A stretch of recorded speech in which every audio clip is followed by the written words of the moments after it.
سي 4 5 6 7 8 9 10 11 بواتم كريوة أو 12 12 يعني درزنك دشمن احتياطية سي درزن اما دبي ببردوامي تسمير شو مقاز بيساي هي ميكروب هي لو مندمية ماشي ميكروبة بيسا بوسا عندك وجو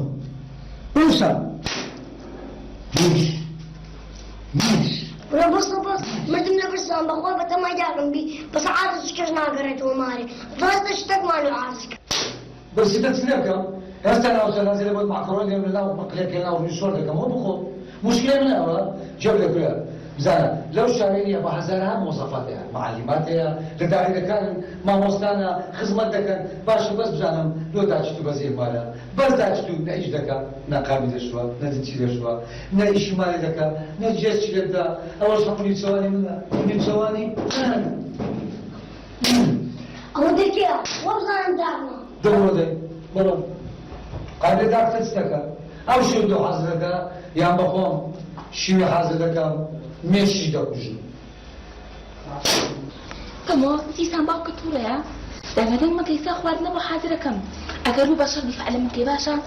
او جا فارش تيمير اگر بدن غدن زو غاسي داكن كي باشا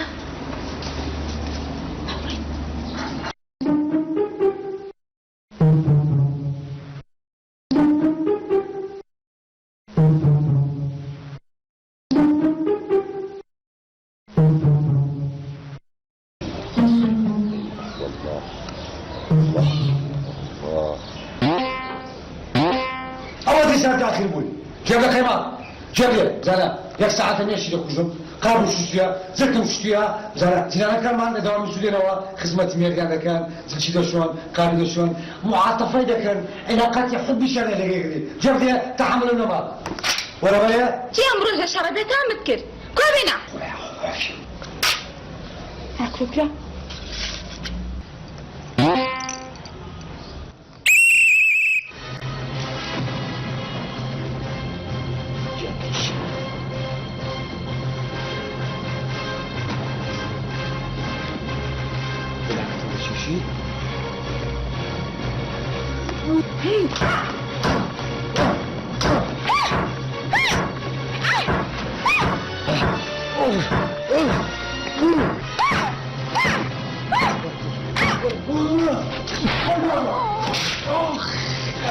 قيمة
شابو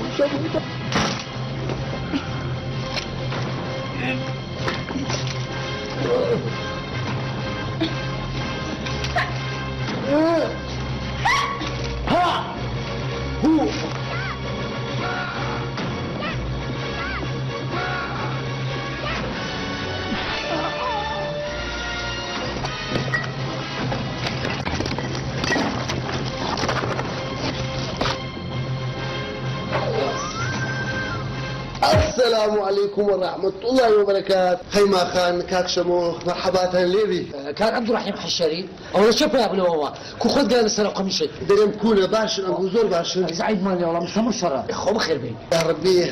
دائما شرطها النبي إن شاء الله. عبد الرحيم الله بالخير. كاك شمو كوي باش يا خو بخير بي. خيما خان أتوكوي. نسمع وزئتو فوا والله وزعي من أجا وزعي مباش بي أمن هز عزلمني بخواي.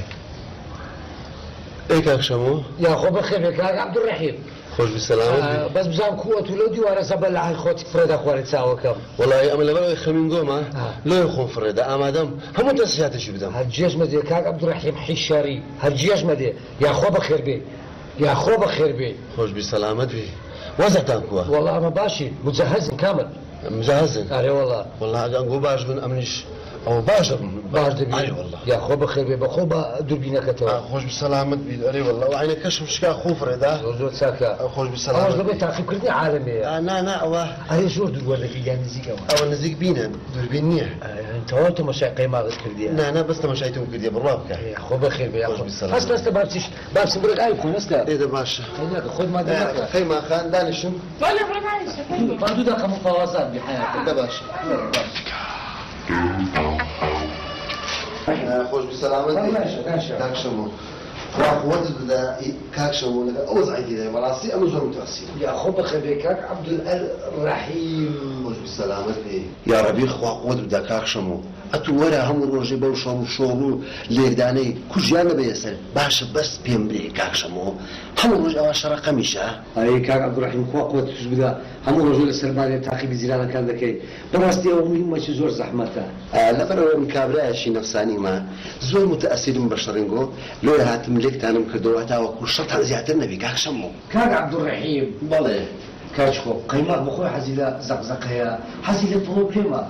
روج وهي ما ده بروبليم مانيا روج يتسال مانيا روج يسي مانيا حسب الظروف باشا نقول هم روج 12 شي لك من كاك شمو اما الشبكه متنوعه براستي تركيا جاري وهي بدايل كاينين هي جاري وهي بمنظري جاري وهي فحول البلد يعني الله انت روا ظروفك كاك شمو ابو رجاك اللي ودك مو حتى وكل سقط مشكله ذهبي يعني طريقه شي باش ولا رجاش باش بده بيمو يعني طريقه او جاب باي خود طبعا بيشتي لتوخر هترجم دوا رجاكم ديتوا استاكا من بيلس بانشتي ما بكيف يخم لماني ديو دتسي هم يشتم لك او خوش يستيم ذاته بكيف من ذاتن قربان دم كان عبد الرحيم عملي بقربان تو دغم قلتلهم كذا بروبليم او قطار دتسي لاي كشكوش او غلطني موبايلتي سمسو موبايلي ولا كشكوش كشكوش إلا كشكوش مشكلة من حلك لقى قيمة أخي أمنيش علاج ممنوتم كاك شمو داوي اللي بردن دكم ما تكون دي لا هذا بالموا بس تساوي كاك عبد الرحيم دتي كم كشكوشي تساوي عافيس عقل بينك كاك عبد الرحيم باي باي كاك شمو سمسو بشركة هناك أبزان إلى أن زدت كم بعد بداية من أنا بلم سريش كانوا سبزان شيء كم هي مار بلوك طريق مار بلوك باو سقينا بداية كم بير وحمر جاء غزة ما بندك يبتو وشيء كتير أوها خم شاي ده كم راو سبابين عن ساتي بيكي جواني جلسكي جواني نيدم يبري أقرب أوسيا إذا دايك اللي مني بوكتي تاخوالي بس وبدايك إنه يوكتش على سكنك خذ بداكيني غدت تشي الله كاك عبد الرحيم حتى تمرين من الدبي كشكوش هاي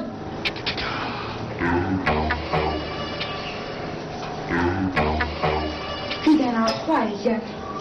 عنواني ورقك شبولاي كشكوش أو دردي ما أبي دردك تمني أمان دت كذا دي وين أخوال بك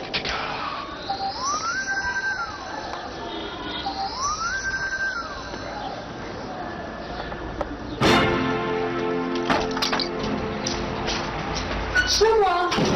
كل نازارم شيء سلامك سيخونة تشتريتي ترى ها خشوها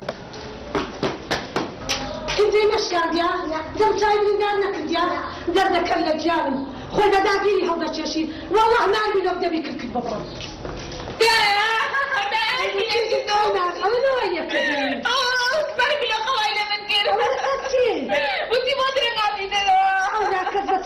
والله ده بكارش بيكم وأقايا كانت كذا أو تعالي خوي شارة المرق لقاء ولا بزال ولا أو تعالي خوي شارة ولا بزال ولا المرق هاي تشتري يا أخي يا أخي شو بسالة المرق ما أصله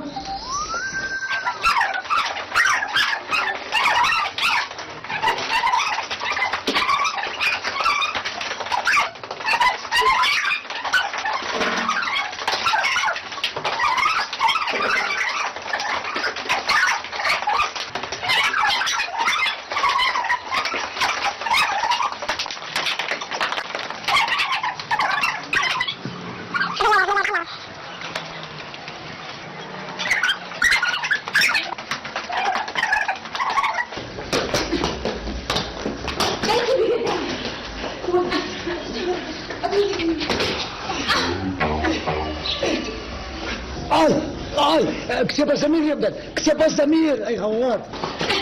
عوضتن عوضتن بلا ما يخون بيت زمان لباري وتعداش من لكن ما تروكتي أنا موصل بعيد عن بقول أنا بشكني همو جاندش كان ندم خسره أتورك زان ولا على كتير من كديا هم سروا جلاك تشكال ديا أو هم داخوازي هم سبارك بدافير بدامتو تداشكم ودوي لك بروح كم نسوي ما نشكل ديا دو بلاستري لك هو بزار الشخص بيكتي هنا من دروك ما عملوا سيداو زوج الزمان دي مكة أيوة ما تبغى يا زوج الزمان باركي زارك دي أو هالو كتبكي سروا جلاتي وها بشتيني دايما ونادم وحد تعيش بتدري تداشكم أنتو كم بخسر دوازا قدم يدك أنتو بزار المشكلة كم مسيها حرب كلام مان زيادة العروس مكان والله كتب نازانم نبى تباوكم نبى يباوكم مش كتاب تقدم هم روشي وحط واشتغل من ناكري أخي تالي أنا زال ما حفظوا سبتوا ناكري بقرآن هنا يمني بوقيني كذا تظن إنت أتوش مادي أما إنت خم دقورم أتو بداني شديم دادني شد صدقين الله بترسل شال بدر زين خونه أغلى شوية طب من شال خونه ولا طرطوش حرقوش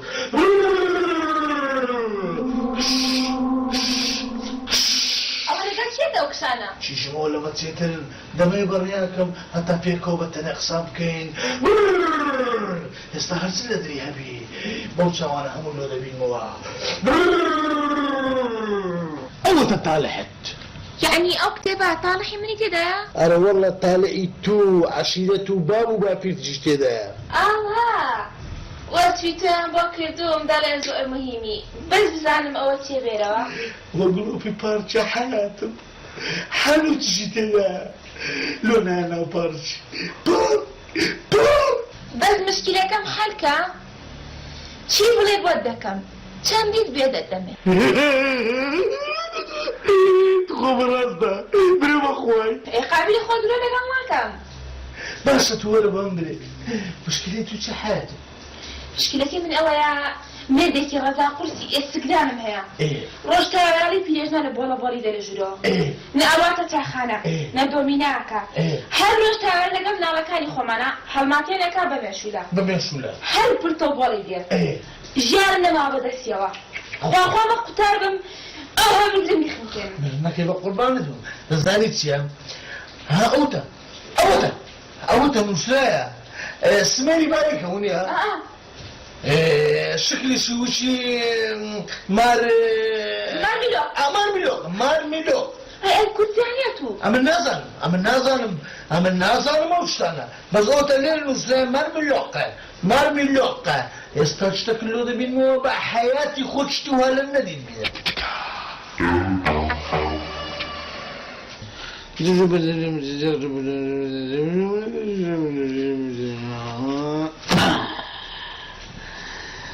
بزانت ست بيدري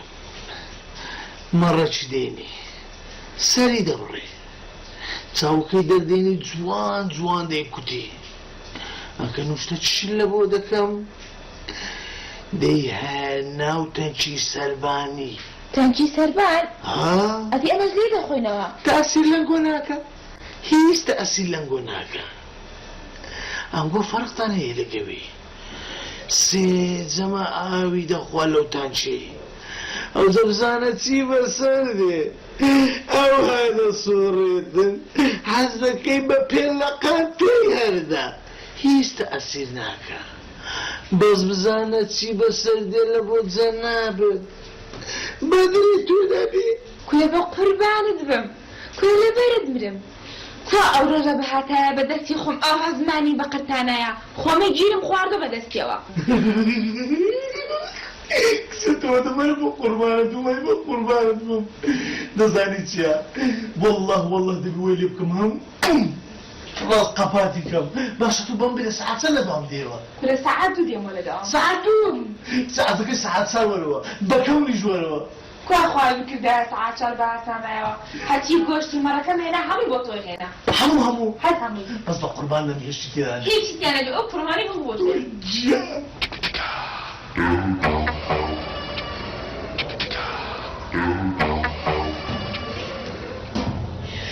سنة كو علاج دكم جيج دكم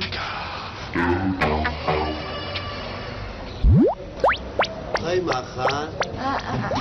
بله هوي باشي صحتك كوا باشي بس أذكر أتوكي باشي أو خلي شتي ها لا لا عبد الرحيم لا بخوا تنبو دتيا عملنا خشيمي بداي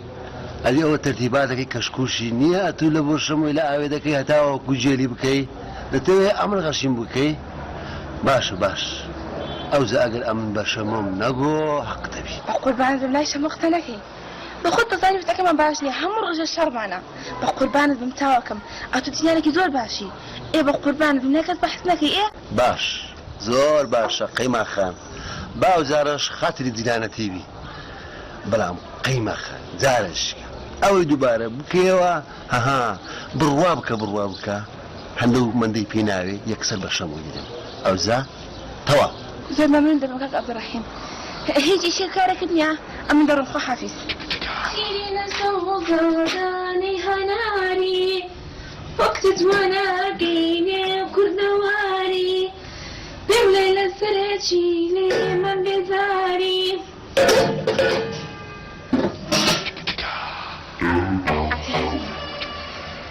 استعيها جدا كم أهالي هذا بس المدى بزاني إساتي ليلة كم كودة والقبار بكم راوستان جون حالكم إذا قيدر سانا أعافير بالكتابوركي بس لنا نبي حمو إشي كان بخوتكي أما جواز بس ما دوام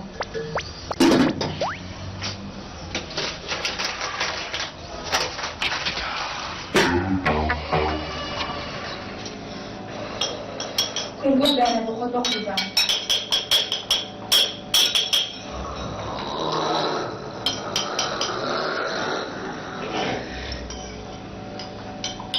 أبا قربان كوش أنا بخوت خباك اللبن خويا غير تزنيا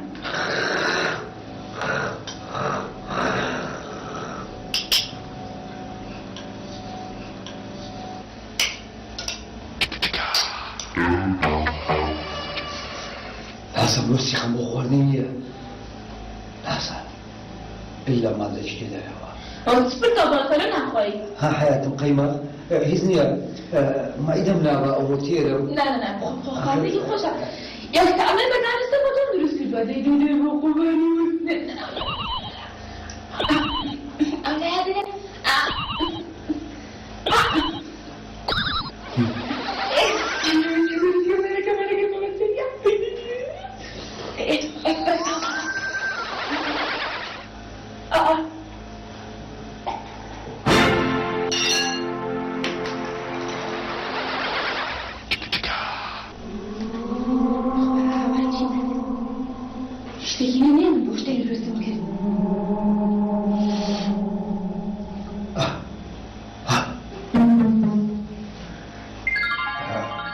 قيمة حياته حتى الدولة من خدمة دمك با ناخذ نتتوابي هم خاوقات كم بفاسيل شو صفر كي هذا ما هو كي بعد كم هو زمان كان بعد كم هو زيد كذا شو أبغى خذوه دولة ده بيبيعه هذي وشي مبي بيانا كم سنة حسكاي دورك ودور بملاته من ونا وقلت ساوي طعم كزيستا لا قشين تواجيرا باقي ركساري داروني ترد تلبيري برموا لا لا لا لا لا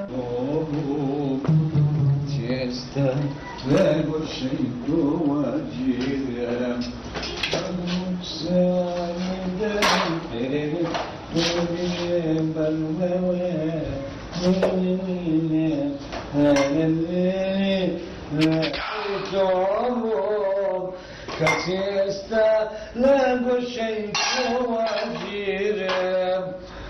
باشا اليوم لهاد ترى بياز للايك ملاتشي ماستوي للايك باينزان للايك كامل غزلها مبون إلا ميشتي كريها دايتا من بتايبتي ميشتي كريراش چونك ميشتي كريراش هل كريراش بخوي زوزو كريها سبيبا باش تلبو برك تساهلاتك دقو أمي برك فرق دخل بەس کەی ڕەش زۆر خەتەرە. ئێستا دانی چۆ قاوەکانەشە بەخوا بێدا قاوەکان دانیشیت لەکانیش بشۆی بەسەری خۆم و خۆشە بێ ناوماڵەکەش بشۆی خۆی بە دافیری هەڵ دەچێشیت ئەو دافیری کوڵمەکانی ئەوەندە دەبین چەنە دایکی من زەعیفە بە تو دەوێرێ ئەتوو بە خۆ دەڵوی مارملۆخی قەیناکە قەیمەخ قەیناکە لەسەردا چ قەیمەخ ئەمن دووە دەکرد تەڵە پیاس ڕاشی ماستاوی مێشتی کەی ڕەش.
باشا استزارة عالية عالمي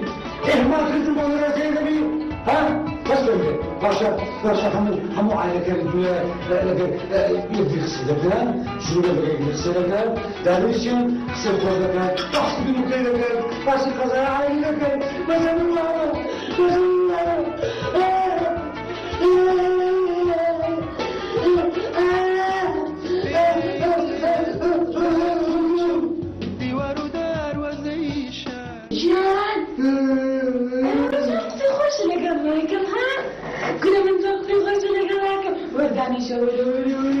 قول حياة مولا دانيشا قول مقصي خوش تون بطلنا كان من تجيه بخيالي توا تون خوش ناري او حوص طالة من تون خوشي تون ضمن يخسر بكم باباش داني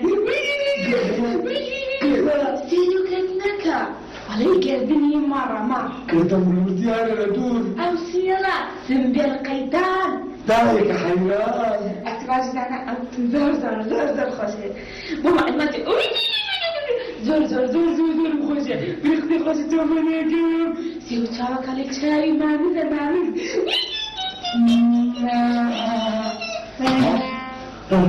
تير قطبوي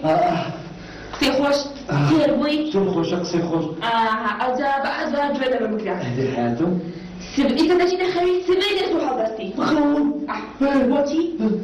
سبيل بك حساتنا صمون ما حسب ودعي وخذ طريقة هذا ثانية من الدوام ببعني زوزو خاصة دو منيش كلام توبة مننا نتبقى قابا كان حمودة شوي حمودة كان كان حمودة شوي من دارك هاي شوي تقريبا ذاك خواربيش حردك اللي يروحها الجينا خذ ثاني من شيء قلت بوغري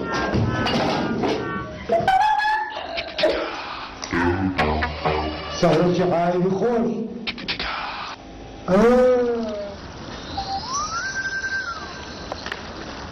ولا كاكشمو ولا تساوكم خطة كمان هم كشبوه لو كان عبد الرحيم ولا كان عبد الرحيم يتسيو كاكشمو يتسي سبوه أو شتي أمن له توم دانا أو صغاية والتنفيذي كده بزانا معلوماتك اللي تو وقتها إيه سادزانتي كده كل شيء كريتي لكن كشكوشي أو تانشي لا أوكي ولا يجي للدكاتره هم يشكت في دكاتره خيماق أو عملية تنفيذ كرت كمان بطلوسو بطلوناسي أو زارها زور ممتون طلو ما يخوضتونا لو سايب خو حق النبي من مراقبته دكمو بزانا متدكي وتناكي خيماق كاكشمو بخير سي أمانة خوالي مش بسلامتك برودي برهم برو تعقيب الزينانة كان دي كبكت حق النبي هو إيش من واحد كاك عبد الرحيم كاك شبو فرمو كاك خم من عنواني كشكش ما بيسوا عنوانك كم بديت كاك خوم عمل هابي مكا عنوانه بنصم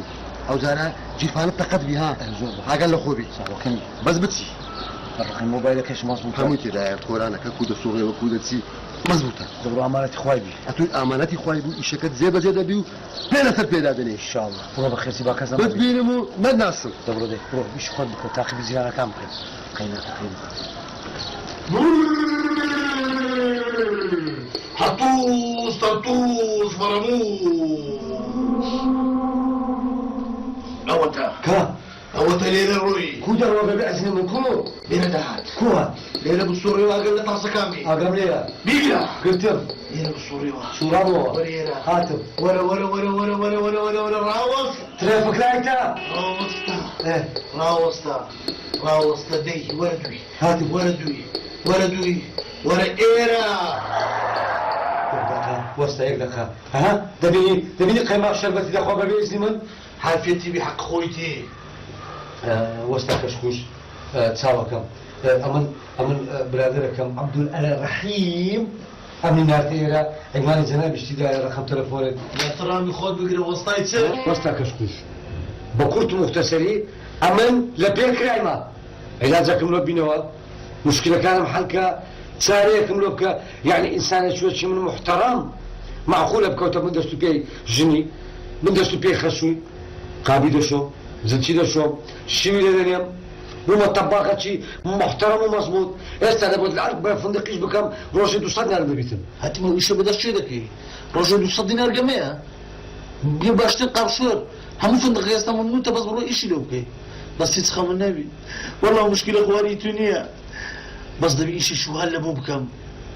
هم بيرا ولا بورسكا بزانت سلة بودكم أوها ساوند وازدكم وستا كشكوش بيملي زنس بك مادة شو هم لبو استعمال بك لبو تخطيطي يعني هي يوران يوم بي هل مادة شوها تفاعلاتي بقود بيتن حتى أجنا إطاعي أوامري من بي بقسمي بك والشرف بتسخم النبي لباتي ويجي ولو تيدكم جيوا سوا أقل زيقول تبقى حجماني نبي وشي توبي سلينيا هالحركة لك على زي خوي هم نجده من ناوغو مكين جاب وستا كشكش هاتم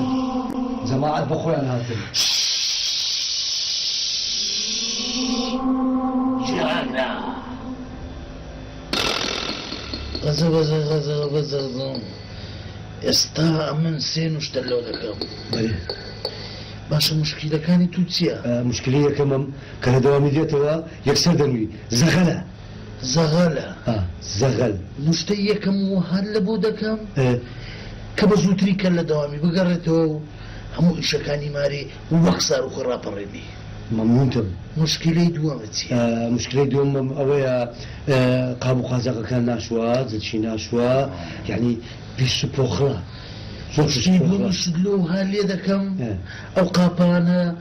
ستيلكانيا بكاتا شوشا أمدد زوان باكو خاوينيا بكاتوا ببرقيتوا ممنون دم كاكشكش باشا مشكلة سيمتيا خسو حمو خسو هذا بني خسو كوخط عسكرية كهلا بود عدلي بطاختي خبر أمر لواء خسو دوم در عشان بيقدر كرابتي قاصفة بس دبي تشتشو هلا بوبكم لا أمر لواء تشبهين وأخواري تقاودي دكي أودا أنتو مارمي لوغلي كود ثاني كل شي ديارك كلك أوه إذا باكر تكون ببر ماما وستا كشكش تستير أبو صاوت قطعك أنا صدقتك صاوت بكوا أول مشتكى هرسي جدي أول سين مشتكى يك سبيني يك نوراني يك يواري باش يك لبر خاطري دوامك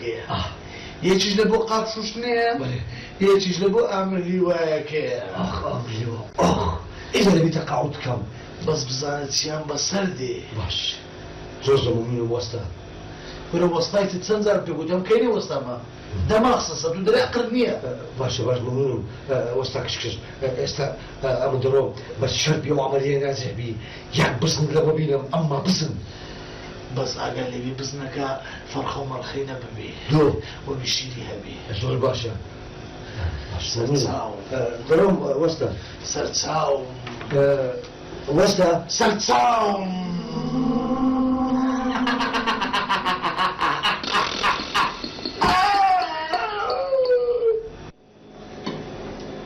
استا تواوا قصة كان كشكشو تنفيذ قيمة حياة مريرة إيه شراتم كنت يا حياة ميلاد خومة ميلادك؟ هذا ما قلت يا كونوا قلت حسن كم مفاجأة شربتي لأخوي ما تقولون أخوين كده ميلادي بكرة ولا نوم؟ ما فكرت لك حياتي جيب لك حياتي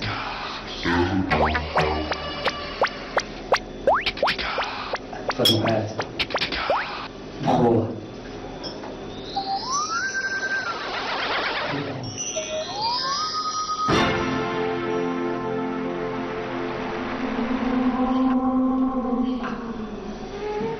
Hoi, hoi, hoi, hoi, hoi. Zijn Chapaya. Chapaya Buchom.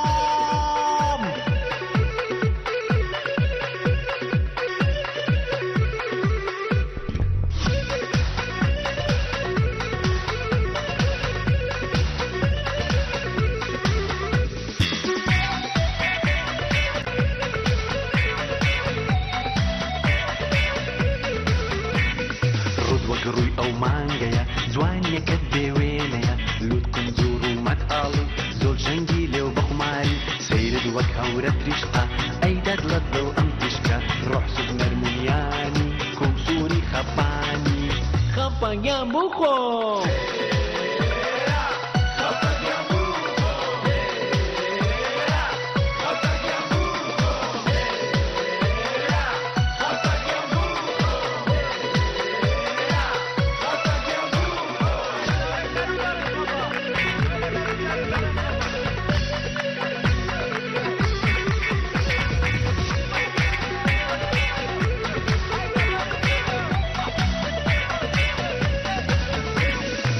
بلزت زواني بس قوب مخبيان هرديتني تو زاوم تيركا اي خبرتني زورتني اي باو كرتشني بيلزاني سوين دخون بخوا هر او خون جانا خبن يا مخم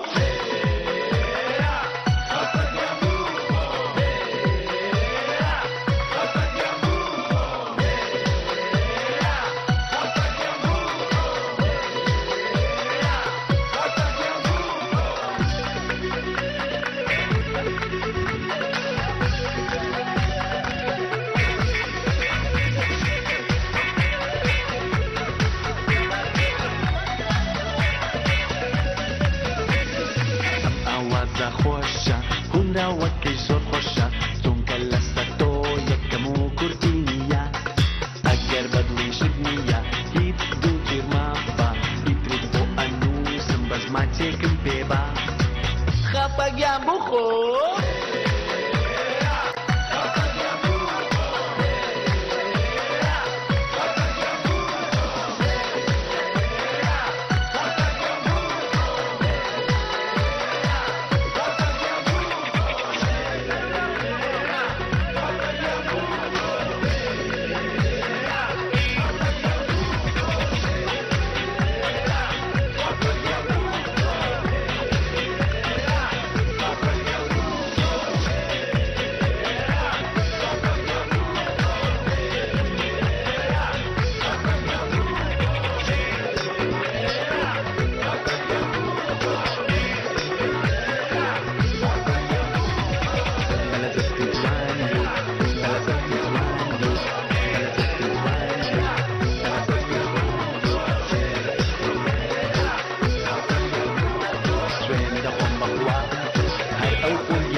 استوى أصدقوا ما عندك هیچ ایرانی ها زور باشه مشكلة الصنفة نه والله مشکل زور صعب وقت من زور خوش نوی لبن درو يعني استوى تخرج زور كش قربان درو زور بزحتي يعني استوى زور مرتاح للجرامات كم تمام كش تمام هاي مش تدزاني قناغ لشيء قيمة ولا حزنا كم بيت زعما صورة كاملة بشيء وتيشكي بس تشاو بوني شيري جنبون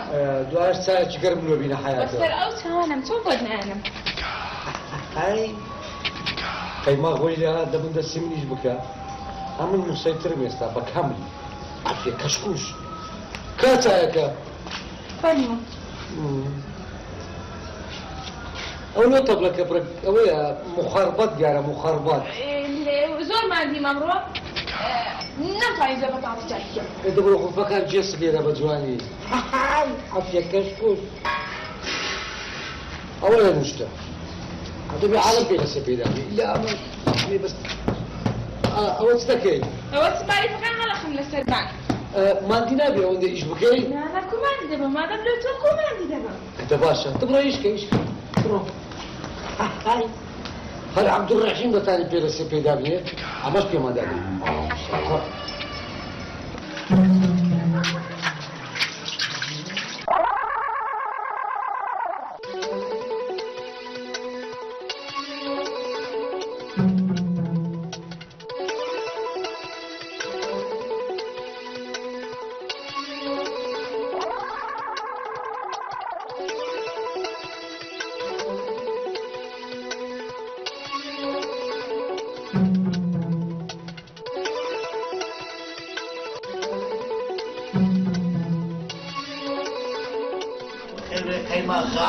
بيجي ما تعرف شكون وسطاي سبابة خو من وسطاي دركو بنزليني ما أو خلك زور عندك هنا لمنها وسطا أتواصل مسؤولنا وستاك أو مفعول بسرتو بس لا مفعولي بس تسو أمر له شش ما كدو لا مفعولي بس تسو بس ديار ميكوتيني كمان أو تواصل شيء هيج مفعولي كان معه إيه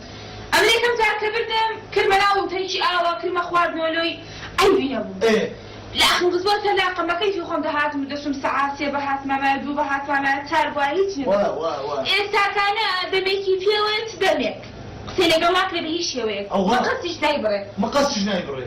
يا رسمان زود يرجوا يخاف سماي لمن بود كله دبرم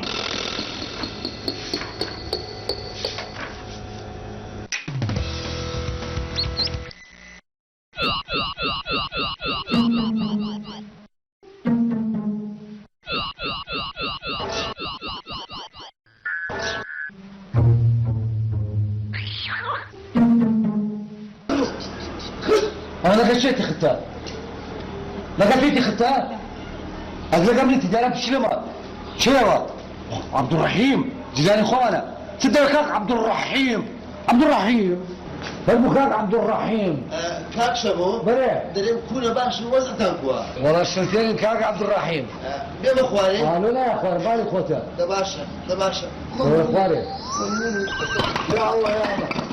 يا ديوانك اشهد الخان تساو فرمو كاك عبد الرحيم باش زور ممنون كاك شمو بله كاك عبد الرحيم بيم اخواني كنا دول اخواني قابل اخوة ما صعدنا يا اخواني هو قادر ما يلبي الصوت خذ يا دم قالوا اخواني يلا يبدو على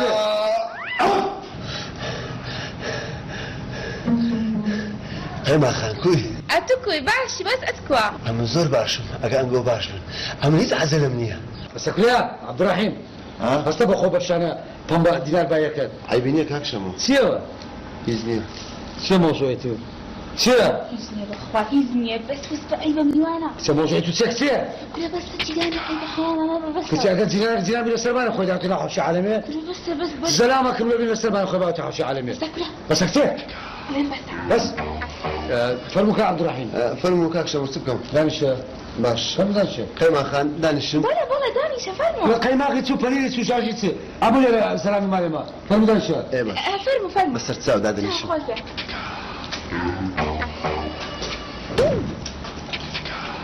فيلم قيمة خان فيلم دانشم لا شعرك عبد الرحيم التجربة سير أنا بتعرف بس خالد المشي والله يعني عبد الرحيم خالد المشي غسان والله زي ما كان عبد الرحيم هسه قيمة وشربت له بناك اي دباش قيمة خوي ببريل وجاجي الله شي شيء قيمة اختي عبد الرحيم بخير عبد الرحيم يعني مواقفي زوج زايدتي سريتي لما هم تجارك يعني نمدي تهي تجارك تنابد اوك اخلاقك صمدك الحمد لله عبد الرحيم اگر هاي المشكله بقومه عبد الرحيم لا سبان خوي ذاك لا حب شيء يعني او باه مزلمه جناك هو كاك شيء سمعنا امر زماني لخدمه الزلان عند ابينا خدمتي والله ما اشهد بالله انا شيء مضبوط خدمه دهينا والله كان عبد الرحيم بلى قربان دبم او مشكله لو حالك بس تصاو كاكش باش بدك بخوينا اوزع من المشكله فالبعض لك باش مشتو باش شربتني بإجناك لخدمه دعم بشربتي نيم لا بحل لك طاو او مشكله منك عبد الرحيم والله يخرع اما دلم قص القول او دلم برد والله كاكش ما في زينه علي والله كاكش راسي أمور ثاني باش ايه والله بس خوش بقيمة خان براستي أو شربة الدرمان او الدرمانية شربتها متخيلة بلي الجبرة سليم شو اقسم؟ ورا مطبخي شو ثاني خذ بك اشي منه اشي ترى لا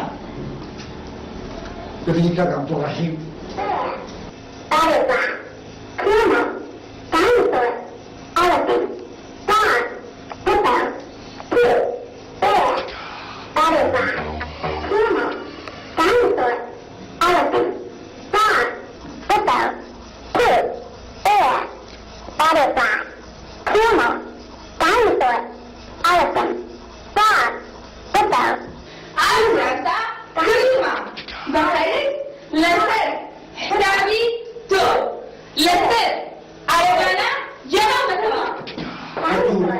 اسمي منال شكان ضوء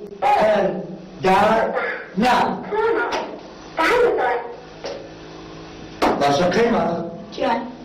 قلنا لي أتو ترابشتر عن تكليتي لبسر ديها جوزانيا بتذكري بس تو 50 دينار أكاتا ها أكاتا إيه؟ 5000 بالمية براستيكا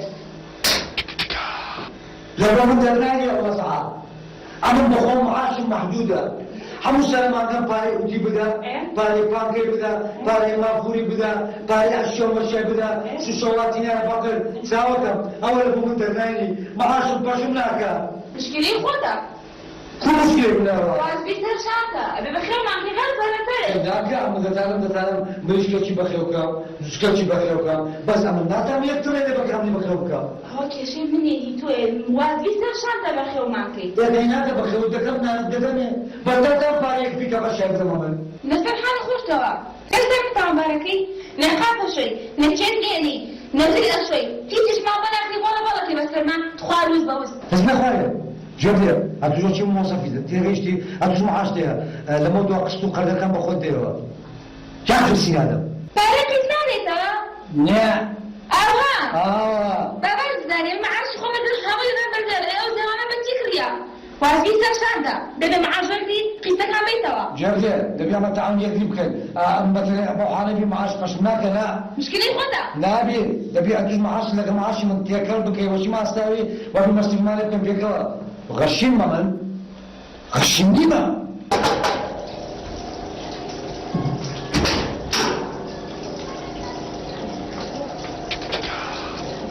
سنة عودان قدام جاي لقرآن الجنة تمشي أنا والله لسه بناتي قيناك وزبرتيا وزبرتيا وزبر جابر دعاء دور مصغر خوها مشكلة خدا دعاء شهادة فوقهم ناظر الفقير خوخم بالخبر خبر بكات عود دنيا يبقى لك خبرتك دولة خمشة لا تاني لا تعلم دبوكسك لا لا فايدة تومسك لا أنا وتسكن أما أمني أنا ما بهاي لك أنا وتشيل لك لقرآن الجنة تكتبه أي كان يا ما حابة بس أوها ليش بيرجع ما هو بخير بين سلام النبل كوبا عيب ناكن سوري ناكن لقران الجمله دمتان بو او لدى تساوي من او هاي هذا كذا بيعلم ما لنا بتصير بكي ما هوش نجو بس دفاعك ما غيرك نازل موضوع كثير هذه كل فاعلناكم مثلا خدنا دي هسه ولا يدي ذات كذا قمناكم او هاي بكي او كذا ظلم نزاري تقول لك من كذا هم زت لو بوشت بددا وا صعيب جاب ماوزن زنا همش سكتك عمل زمنيه في مشكله دوز كذا ابو تبتلي ودي تدي على بدك اكيد اقول لك ما يسوي هذا قال لك مشكله ساوي دي تبع ضربان تنزل بنتو قسم ولو ما ربات داني شواذ لو يا ولبينا كيف يخوتك كل حريقه كل حريقه عمل حق الى قصه ثانيه دبكي لي تشالم بس ولا كان عيالي تسوا وين هات أمر لنا وضي حوش خومي هانا بكريم عمل شمو لنا ومالي خومي هانا بكريم خيناك شاد بي دبينيا شاد تاريخ وذكريات دبي همو يشترم الله أول اسمك يا أول اسمي أجيل لك 150 دينار شو لبوكيكي 150 دينار أنا رزاوامة سنبري بس تزمان فقير أو عالمك أو أنا ممكن بما راسي وسافري من دسيان ها قبلناكم أول ذكرى يا فكانتا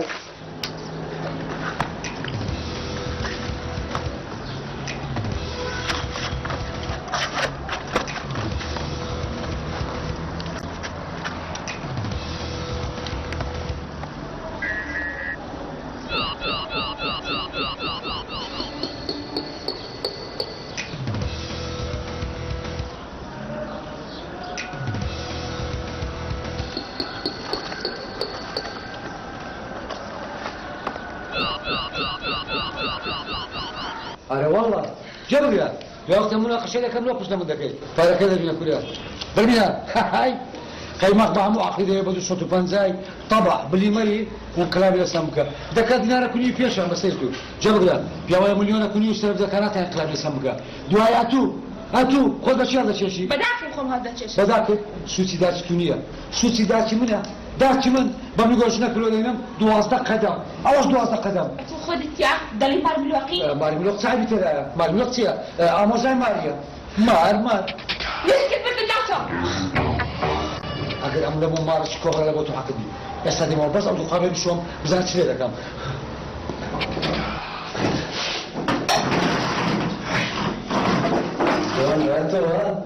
أنت الأخوان اللي بشر الأخوان باش 1000 كاس موظفة 1000 كاس مع مستوى كاس جانواري إلا أمنا خيناك ترى وتأمنا بدماغي خيديناك ومنبي وشرب ذو بردات أول ذاك تويتر يبكنا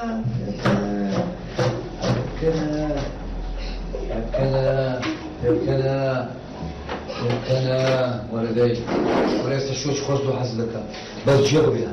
والله دفع لك الدنيا لقمان اخوتك خيناك Carabús, caratus, parapús. Carabús, caratus, parapús. Farafús, caratus, carabús. Carabús, marabús, parapús.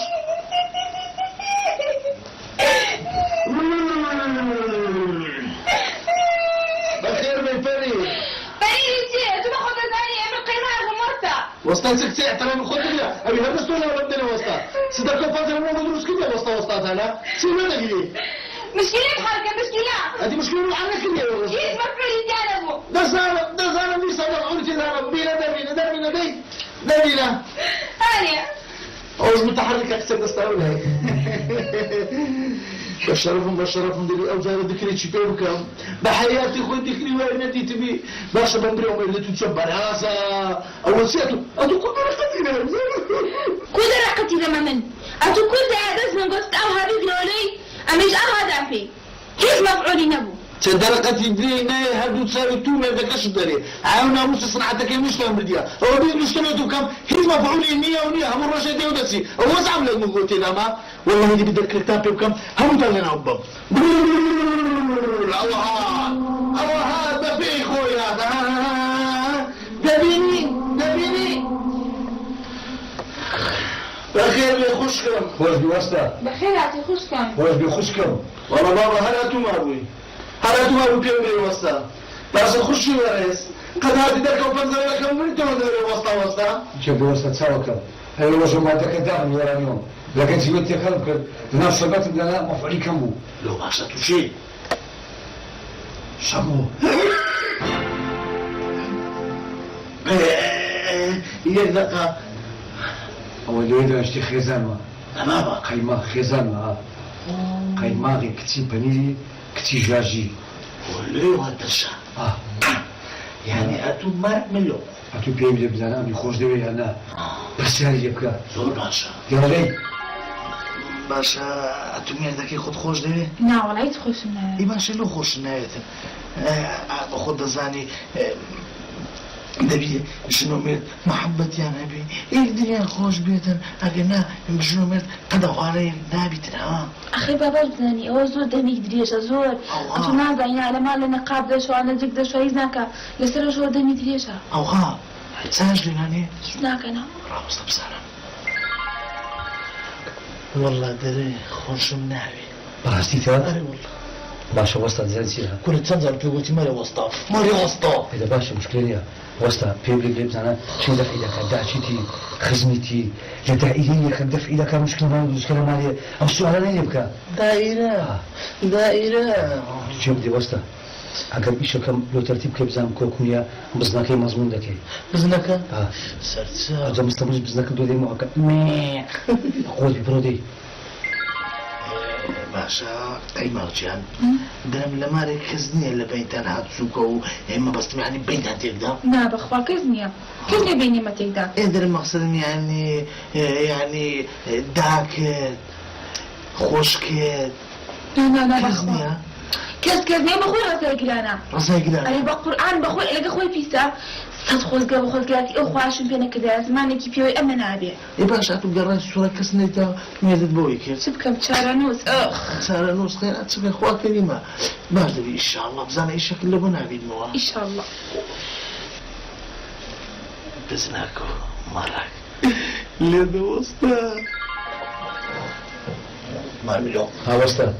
كل تنظر في وجه مرة وسطا مرة وسطا تيجول لا فيدرين والله دريك أبراج زمان دريجة أمن أنا ولد زور زمان دريجة نقابي شنو دشوا نسمع ورمنا في ذاك دري بكريكيش تشيني أنت مين توا باشا تشير في إياك والله دري كذا فهمناك بس متأكد بدأتشتي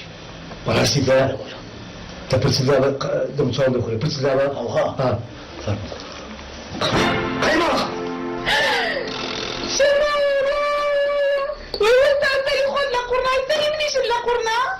أنا والله الشموع كما غفندي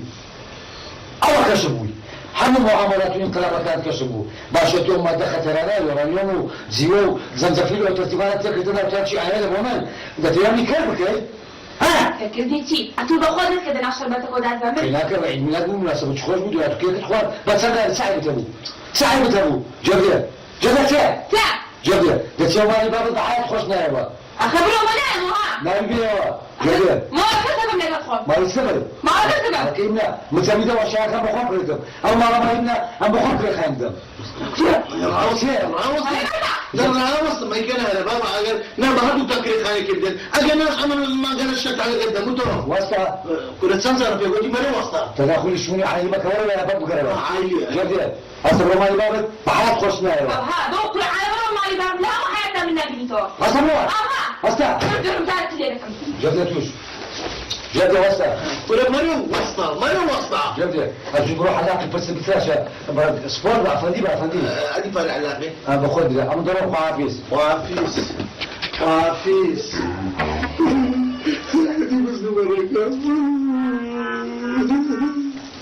هيك أكشمو ليش نشنده زيز بو أنا والله كاكشمو وهابك لقناعي براسي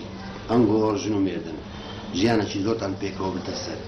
الحمد لله من دارك تانية همو رجل شر وشيرو واقو يخو زاقو زيخو بروبلم بكالقناعي دبي أنقو بيكوا لقد يكتري بقون زين انسجام بكن كاكشمو يعني هو حلا أوا باشترين حلا دبي أوجنا بيتوا أو ماري زار بزار أتولي قبول بكا وزار بزارش باولة قبول بكا بوشي ويدتوان جيانا شي باختيار بيكو بنسى براسي باشا كان عبد الرحيم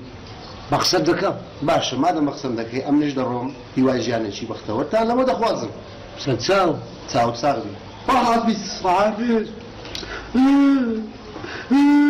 قەیمە قەیماق بێتەوە قەیماق قەیماق آخ آخ آخ آخ آخ آخ آخ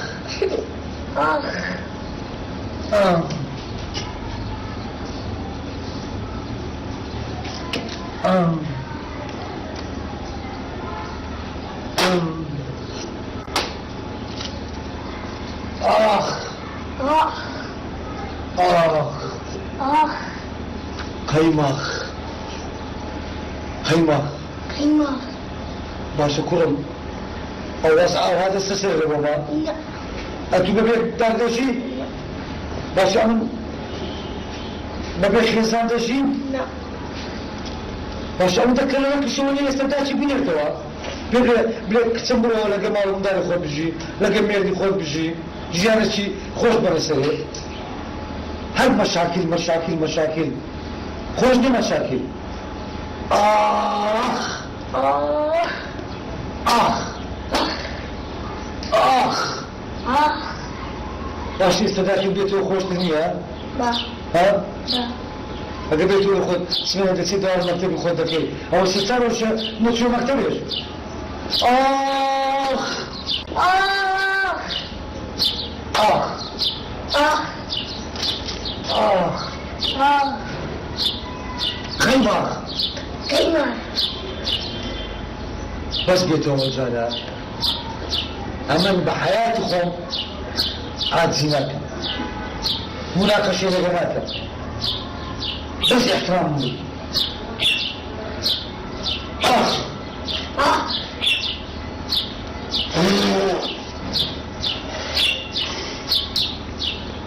قەیماق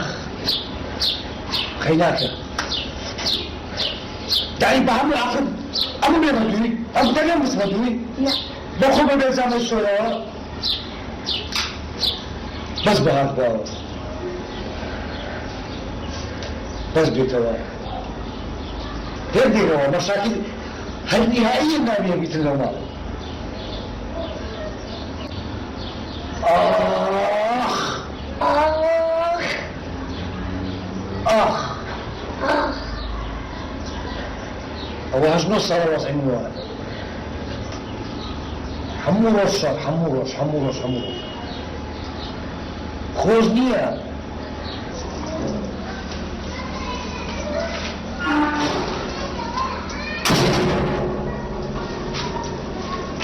آخ آخ آخ آخ آخ آخ آخ قەیناکە قیمة جاية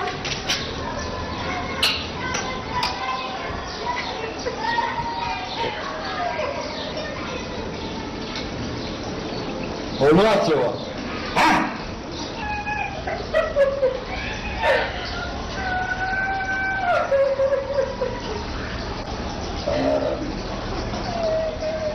هۆڵاتەوە لۆ نێمە ماڵی خۆشمان ماڵەکەشمان لە حرامەکەی ئەتەفاە ڕۆدەیە ناڕۆمە دەرێ ڕۆدەیە ناڕۆ چێ فێرتی کرد ئەو تەبیعەتە ناخۆشانە هو وەکنەوی ناڕۆ ڕۆ ماڵی خۆم لێ ناڕۆ ماڵی خۆتی چێ بەس تەلەڤیزیۆن کڕیە ئەوە دیاشیاکە بە خۆم کڕیتم جێبێ احترام دەبی بگرە ناگری دیسانە چێوە دەوێ نەخێر تو بڕۆ دەرێ ناچمە دەوێ ماڵی خۆمە ماڵی خۆشمان مافوریش مبارزه وانه بخوام کردم مال خوما ماڵی تۆ نیە 10 ساڵێ جبده اگر توش نه چی خوش بین سر خسانه چی بختور پیگین احترام بگیره پێویستە تۆش احترامی بگری امن احترام تکریم بس به حیات خوش بقارو خاطاقی نشون ئەگەر تۆ احترامی من بگریت منیش قەت نام تۆ قاپ قاچاق بشێت دباشا استا توافقات نما ماذا قيمة حياتهم تبي أعظم لو من داره بي دار بتيجي دشيتم شيء تقدسي حياتي تحتين دبي ما فيك وبجين مشاكل ما مني بقسم دكي بلى احترام دكي بلى ما مشيني يا مري مرميلو نعم